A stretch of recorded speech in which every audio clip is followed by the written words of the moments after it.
Hey, welcome back to Woolf Weekly. This won't be quite as long, but there are a couple things I want to talk to you about.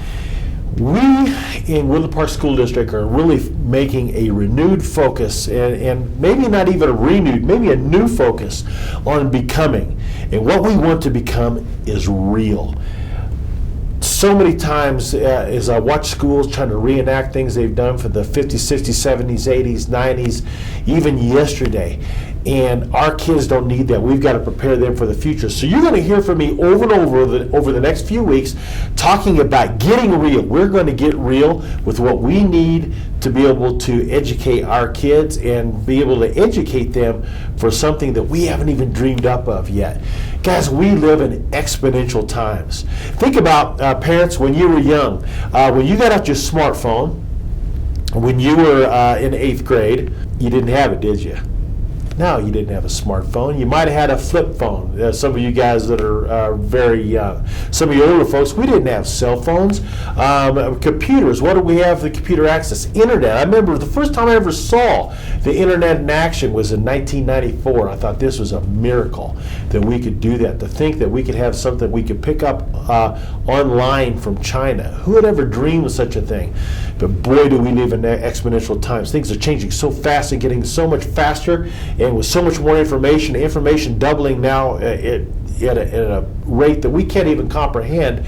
With all that information, all that change, what is it that our kids need to know? Well, even more than knowing, they've got to be able to prepare for their future that doesn't exist yet. We need to educate our kids for their future, not for our past. If we keep doing what we've always done, we're going to be preparing them very, very well for the 1990s.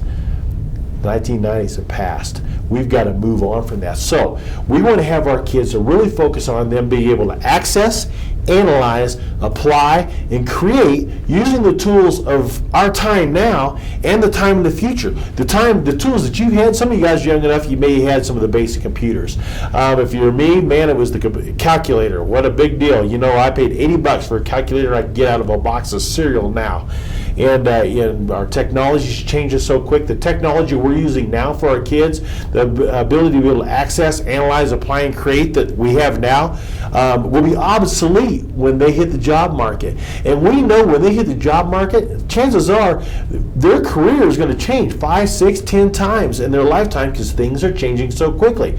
So because of that, we are going to get real in our education. We're going to focus on having them be creative, able to adjust to the times, to be able to take information and use it to be able to create with, where in the past we just take it, we regurgitate it.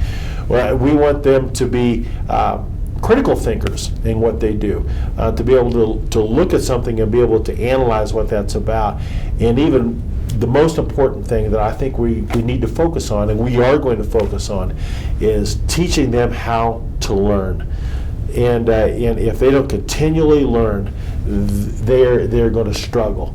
You know, right now we have roughly 50,000 jobs available in cybersecurity in the Front Range. When you went to your high school career day, tell me what they told you about cybersecurity in those jobs. They didn't exist. Think about the jobs that don't exist yet that we got to prepare your kids for. So we're going to get real in what we do. We're going to do some things that are going to help them be amazingly successful in the future. And I'm going to be visiting about that on the weeks to come. So guys, thanks for tuning in this week to Woolf Weekly. I'm looking forward to getting real with you next week.